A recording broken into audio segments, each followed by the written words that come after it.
أما بعد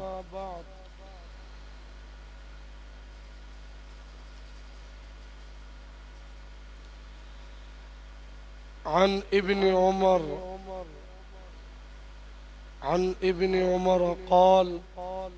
فرض رسول الله صلى الله عليه وسلم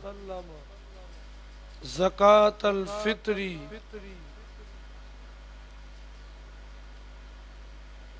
صاعا من تمر أو صاعا من شعير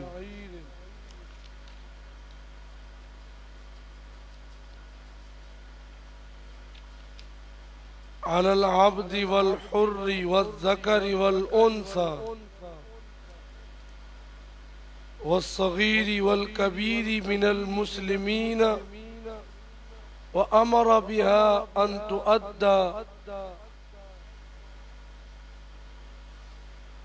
قبل خروج الناس إلى الصلاة.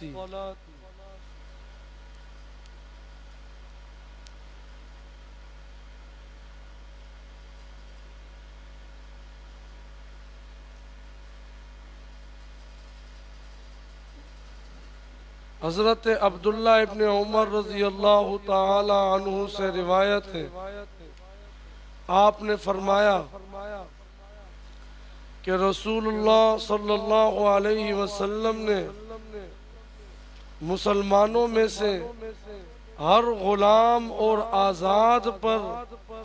اور ہر مرد و عورت پر، ہر چھوٹے اور بڑے پر صدقہ فطر لازم کیا ہے، ایک سا کھجور یا ایک سا جو،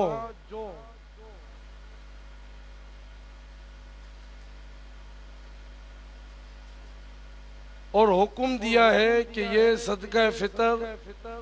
نماز عید کے لیے جانے سے پہلے ادا کر دیا جائے۔ یہ صحیح بخاری اور مسلم کی روایت ہے۔ اس پہ نبی علیہ السلام نے صدقہ فطر کے متعلق کچھ امور کا امت کو سکھلایا ہے، اور سب سے پہلی بات یہ بتائی کہ جس طرح زکوٰۃ دینا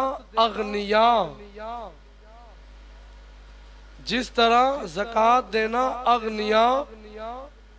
دولت مندوں ہی پر واجب ہے،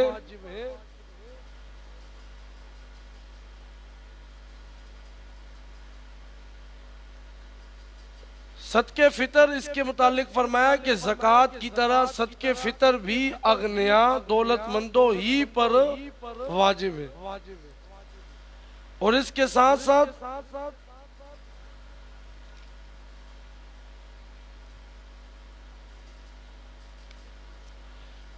اس حدیث میں ہر نفر کی طرف سے ایک سا کھجور، ایک سا جو، یہ اللہ کے نبی علیہ السلام نے صدقہ فطر ادا کرنے کا حکم دیا ہے۔ عن ابن عباس قال فرض رسول اللہ صلی اللہ علیہ وسلم زکاة الفطر، حضرت عبداللہ ابن عباس رضی اللہ تعالیٰ عنہ سے روایت ہے، رسول اللہ صلی اللہ علیہ وسلم نے روزوں کو فضول فحش باتوں کے اثرات سے پاک صاف کرنے کے لیے، مسکینوں محتاجوں کے کھانے کے بندوبست کے لیے صدقہ فطر واجب قرار دیا۔ دو حکمتوں کی طرف اللہ کے نبی علیہ السلام نے اس میں اشارہ کیا ہے۔ ایک تو یہ کہ مسلمانوں کے لیے یہ خوشی کا دن ہے، عید کا دن خوشی کا دن ہے، اور چونکہ اب رمضان کل ہو سکتا ہے اس کا ہمارا حدیث کا درس آخری ہو یا پرسوں آخری ہو، تو اس لیے صدقہ فطر کے متعلق آج یہ آپ کے سامنے ایک دو باتیں اسی لیے ذکر کی جا رہی ہیں کہ آپ جس دن خوشی کریں، عید کا دن ہے، آپ اس دن صدقہ فطر کے ذریعے محتاجوں مسکینوں کو بھی ان کے لیے بھی انتظام کریں، اور وہ کس طرح ہوگا؟ آپ صدقہ فطر ادا کریں گے، وہ بھی خوش ہو جائیں گے۔ اسی طرح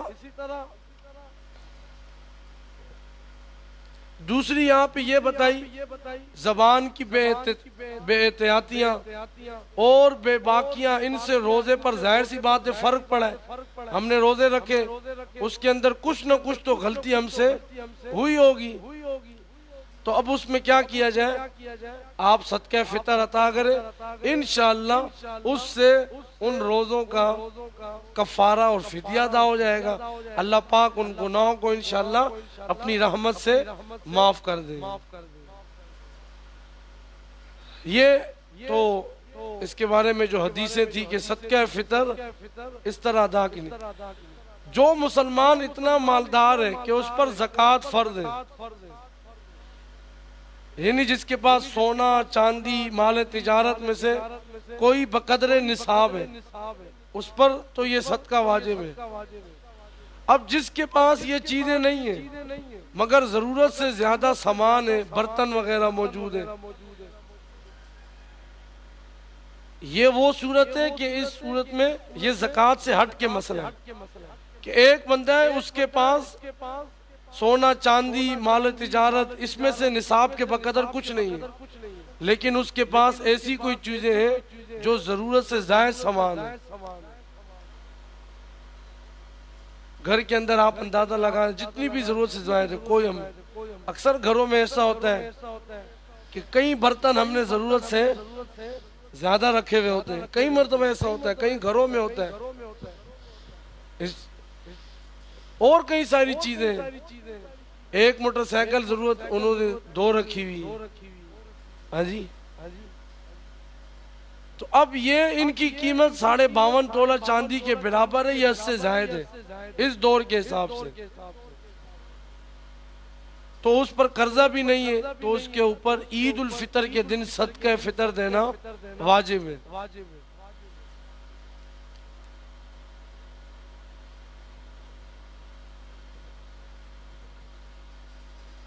اس کے ساتھ ساتھ عید کے دن جس وقت فجر کا وقت داخل ہو جائے، عید والے دن فجر کا وقت داخل ہوتا ہے، اس لیے اس وقت یہ صدقہ واجب ہوتا ہے۔ اگر کوئی فجر کا وقت آنے سے پہلے ہی مر گیا یا بعد میں پیدا ہوا تو اس پر یہ صدقہ واجب نہیں ہوگا، اور فجر سے کچھ لمحے پہلے کوئی دنیا میں آ گیا اس کی طرف سے بھی اس کا جو ولی ہے وکیل کفیل ہے وہ اس کا صدقہ ادا کرے گا۔ اب یہ نابالغ اولاد کے صدقہ فطر کا مسئلہ کہ مرد کو اپنے نابالغ بچوں کی طرف سے بھی ادا کرنا واجب ہے، عورت اپنی طرف سے خالی ادا کرے، مرد دیکھے کتنے بچے جو نابالغ ہیں جن کے پاس مال نہ ہو، اگر بچہ ہے 5 سال کا ہے کروڑوں کا مالک یا 10 اگر ان کے پاس مال ہے تو انہی کے مال میں سے دے، مال نہیں ہے تو ان کا ادا کرنا ضروری ہے۔ بہرحال ابھی آپ نے یہ بھی آپ کے سامنے آگے صدقہ فطر گندم یا کشمش کے حساب سے دینی ہے، کھجور یا جو کے حساب سے، تو اس کے اندر مختلف قسم کے جو ہے وہ نقشے وغیرہ اور قیمتیں وغیرہ وہ حدیث کے حساب سے جو ہے ہر دور میں جو ہے ہر سال اس کو جو ہے وہ مقرر کیا جاتا ہے۔ جیسے اس سال تقریباً گندم کے اوپر 150 روپے 140 جو ہے وہ مقرر گندم کے اوپر کیا گیا ہے، باقی جو گندم کشمش اس کی بھی قیمت مقرر ہے، تو وہ بندہ رہنمائی لے علماء سے دور الافتاء سے اور اس کے بعد اپنے صدقہ فطر کو ادا کرنے کی کوشش کرے۔ اللہ کریم ہمیں قرآن و سنت کے احکامات پر عمل کرنے کی توفیق عطا فرمائے۔